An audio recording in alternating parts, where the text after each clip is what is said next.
Hello ladies and gentlemen, and welcome to the Spyro Reignited Trilogy on the PS4. I'm Jamie. And I'm John. And this game, ladies and gentlemen, is absolutely fantastic. Loud. It is loud. I am gonna turn that down, bear with me. There you go, is that better, John? Yes, at hand, yeah. Alright. Anyway, this is an absolutely amazing trilogy, kind of like the Crash Bandicoot Reignited Trilogy, and it just takes three of my favorite games of all time and touches them up, modernizes them a bit. But first things first, let's go to the save slots and start save slot number 120%? 2. Yeah, Okay then. it makes sense. Believe me, it makes sense. It does it?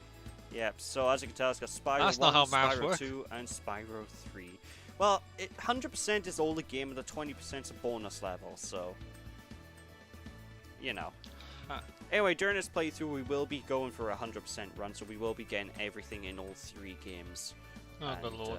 It's a collectathon type game. You have to get 100%, otherwise what's the point playing? Well, did you get 100% in Banjo? Yes.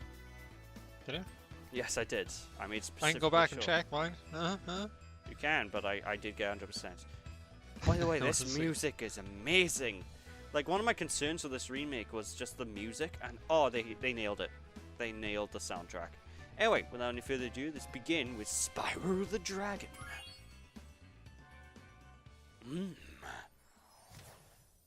Oh. In the world of dragons. Can just have like a trailer guy voice. In a world. You need that guy who does the X Factor. I don't know the guy who does the X Factor. I don't watch the X Factor. He does a lot of TV. I can't do his voice, no one can. I know the guy on E4, that channel, who talks like this. I like that guy. Oh, get Brian Blessed. Oh, that would be amazing. It's been peaceful here in the Five Worlds, or is it six? For a dragon's age, we now have 12,000 treasure. The poor sheep. 14,000.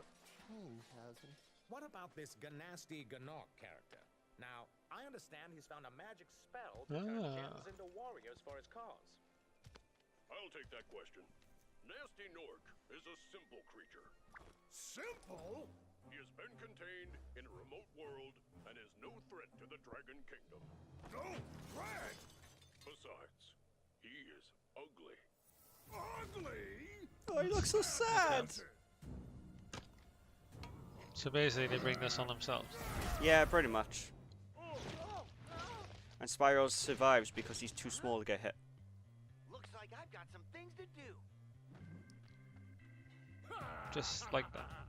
Yep. So, how much of Spyro have you played in the past, John? A few minutes, going in the water, that's about it. Okay, so not much at all. I mean, It's so I played It's a so bit, pretty! Oh! but it's just a game. Yeah, this is the game. So to start things off, all the controls are the same as the PS1 game, but for people who haven't played that, X button jumps, do it twice glides, circle button fires, square button charges, and that's basically the gist of the controls. It's simple, easy beans, and we need to basically free these dragons from their crystallized forms. That was quick. Thank you for releasing me, Spyro. Free 10 dragons in the Artisan world, then find the balloonist. He'll transport you to the next world. What about Nasty Gnorc? I'm going after him. Find dragons first. That's all I can tell you. I love the animation, it's so well done. Like, a lot of this playthrough is going to be me largely gushing about the game because they did a perfect job with this. An absolute perfect I like a job. good gush, so... Yeah. And everything in this just feels right. Like, you know with the Crash Bandicoot trilogy, there's bits and bobs of that game that felt a little off. Like the hitboxes weren't quite right. That's not so much an issue with this particular trilogy. There are some instances where the game's harder and some jumps are harder and whatnot. Yeah. But the base game in general feels pretty much spot on. Like, the bits that feel off are few and far between. Let's get this bastard. Come here, you gnorc fiend. What the hell is that? It's a gnorc. he's got gems. We need to get the gems back because everyone steals gems from the dragons. Ooh. Don't forget to collect all the jiggies now. Yeah, I'll be sure to collect all the jiggies. Good. Where's Gotta keep Nasty reminding you of Nork? these things, see? Out towards it. Mm-hmm. Keep your horns on, Spyro. You have much to learn first. Do you know what the dragonfly following you is doing? His name is Sparks, and he's helping and protecting you. Keep an eye on him and see what I mean. I love how He's like Sparks looks 10 in this. times bigger than Spyro and more powerful. What is doesn't he go and solve the threats instead of letting a little baby dragon? Well, you say more powerful. Well, you'll wait until we get to the end game. But go on all these platforms and you unlock this, the first flight level. And these Sunny light. specifically, these levels specifically are harder in this trilogy, this remake. If you ask me why they're harder, I couldn't tell you. I just find them Don't harder. pipe us. Basically, the design's exactly the same. It's just I find it harder to do. It's really weird. Like, give me on the PS1, no problems. But on here, for some reason, it's just either something slightly off with the design or the controls are slightly off. I can't tell. But I find I can't do them basically that easily. Hey, Spyro, Alright. press the jump button twice to glide. And don't be afraid. Afraid of what? Falling from high mountain peaks? Plummeting into prehistoric glaciers? Oh, that. Well, I love that all the characters also got redesigned for this game as well. Because the majority of the graphics were PS1 level graphics, so they were not Yeah. very detailed. So Toys for Bob, the developers who made this, took a few liberties here and there. And some people don't like a couple of the liberties they made with some of the characters in like Spyro 3 specifically. But every redesign I've seen that they've done for this, this collection, this remake, I just think it's 10 out of 10. It's amazing. I absolutely adore what they've done because they've just added so much more personality to what was essentially a lot of blobs. So, yeah, it's true. and even with all the dragons, like the dragons in Spyro 1 were quite detailed even for the time, but even they've added like their own personality quirks to all the dragons. Like they all have their own thing going on, their own unique design, and I really do like that. So, yeah. Yeah, not just generic. Yeah, it's not just generic. They're all very, very unique designs, which I really do like. I also love they brought back Tom Kenny, which you Why might did I know. think as you were going to say Tom and Jerry? No, not Tom and Jerry. Tom Kenny. They brought back Tom and Jerry. That would be a different game entirely. Yeah. But yeah, they brought back Tom Kenny as the voice of Spyro for all 3 games, and he wasn't the voice of Spyro in the first game. And I am quite glad they brought him in for the first game to redo it, because it makes sense having the same voice for all 3 games, and Tom Kenny is the best Spyro voice in my opinion, so... That's cool. Cool flash. Do that again. The artisan's boss is through a portal in the Dragon Mouth, but you are not yet ready, Spyro. First, you must complete one of the other artisan lands. Oh no. Now what's kind of weird about this game is, if I go to the pause menu real quick, normally between the options and quit game here, there's a exit level option, which you might see me use a couple of times during the playthrough, because it's a quick way to get back to the hub world like this. But in order for a level to be considered cleared when a game requires it, only specific instances, I will need to go through the in-level portal. I think mainly the only instance where I need it is in this one where I need to go through one of them to activate that boss, and in the very final world where I need to go through each portal just so I say I've done it. Oh, that's pretty. Oh yeah, it's beautiful. Look at this. Scenic. Yep. And there's our way to get to World 2, which we'll be talking to him a bit later on, once we've cleared up a few... Later? Yeah, later. Not quite yet. There we go. And one thing this game does really, really bloody well, which I can't really show off properly right now, but you'll see me use it in Spyro 2, is if I press the touchpad or back button if you're on the Xbox, you get this thing telling you this is where, what's completed, what's not. Oh yeah.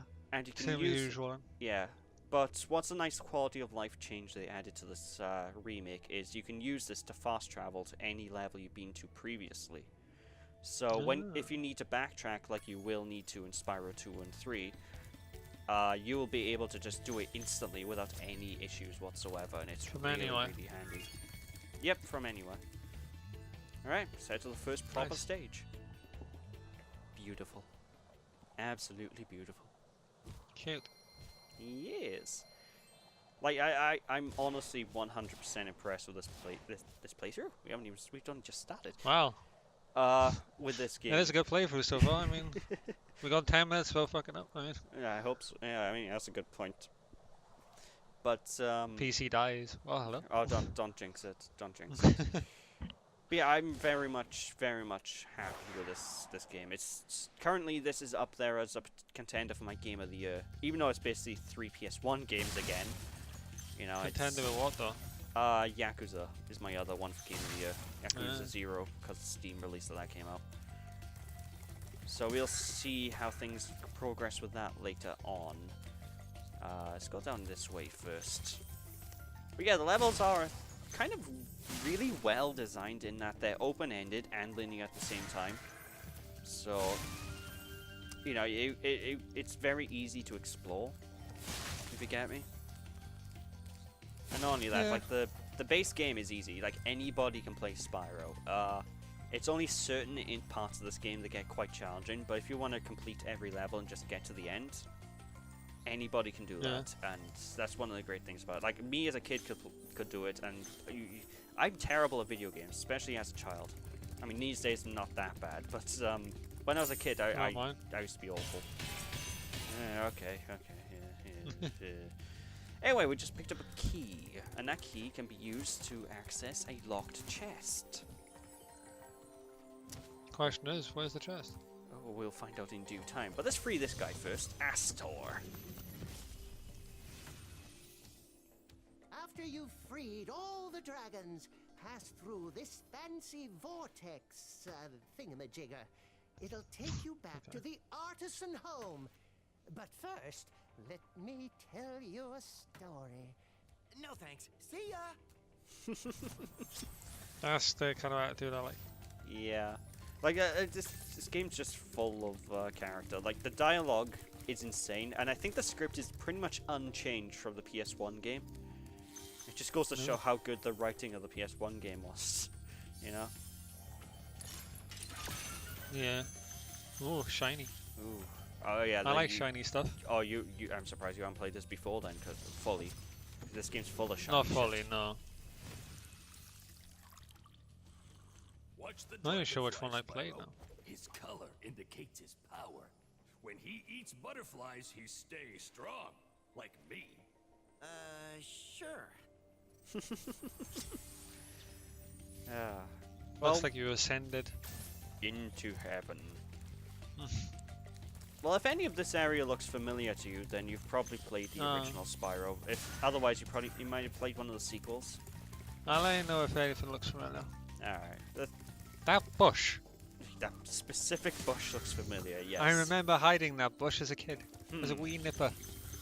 The big issue with I don't know if you will actually be able to recognize stuff, because this game visually is so drastically different from the PS1 release due to just how detailed everything is. Well, I know there was water, so when you get to watering bits, I'll know. Well, I know there's a water level in Spyro 2. Spyro 1 doesn't have any swimming levels. Spyro can't swim in a swamp. Probably Spyro 2 then. Yeah, so it's probably Spyro 2. Well, that clinches it. When you free a dragon or step on one of their platforms, you're saving your progress. That could be useful if you run into trouble. Not that you ever run into trouble, Spyro. I love that the guy who tells you about saving the progress has clocks all over him. Yeah. It's like small details and touches like that I really love. The clock dragon. The clock dragon. Timicus. I don't actually know. I didn't read his name. Timicus. Wait, actually, I want to kill these sheep. I'm doing this for a reason. For that? If you kill 10 of them, you get a trophy. I haven't actually got the trophy for it. I found out about it the other day, so that's why I'm doing it. I never usually bother with trophies, but this is the type of game where I'm gonna probably just want to do it just to say I've done it, because Spyro's There are just... some games you just want. Yeah, Spyro's one of the few games where I would bother because I love it. It's that good a game for me. Same with me in some games. Alright, how many more have I I got? really need to get back on my PS4 though, saying that. I don't think I've seen you on the PS4 once in years. Once? Well, yeah, I've probably seen you on there once, but I know you don't go on there much. There's another boss that I'm gonna get you. I will soon, when I get my place sorted. Hopefully. Alright, so come I'm on. not sure what to get Spyro when I do get it though. What should I get it on, you reckon? What do you think about this version? This version runs perfectly fine, but I think basically the Xbox and PlayStation version of this game are 100% identical. So it'll be personal preference, I think.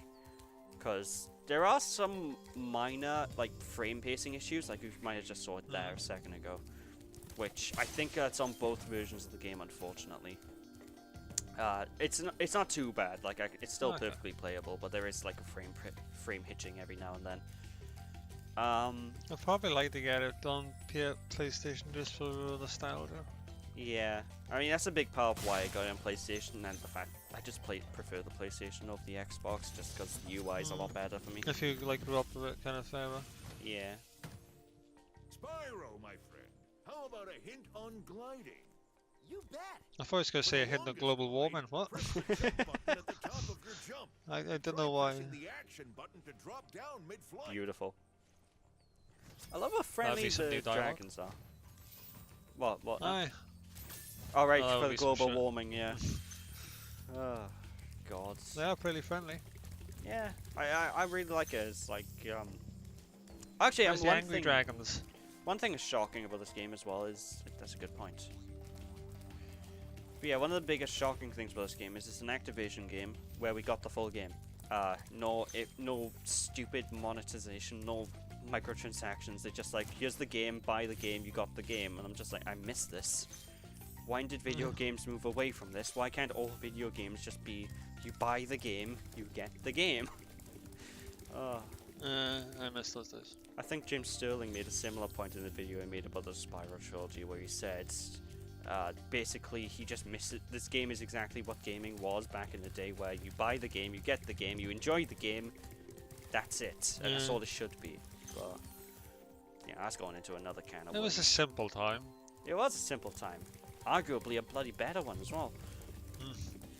Not in terms of game quality, because we get so many good games these days as well, but in terms of there was less bollocks business practices. There was. Alright, anyway, let's catch this thief fiend. Come on. You know, he looks pretty nippy. Yeah, there's a What the couple fuck of... is It's just a thief. Oh. They stole all the dragon eggs, we need to get them back. And with Ah. that, this Stone Hill 100% complete. So, you know, I haven't seen a single Jiggy yet.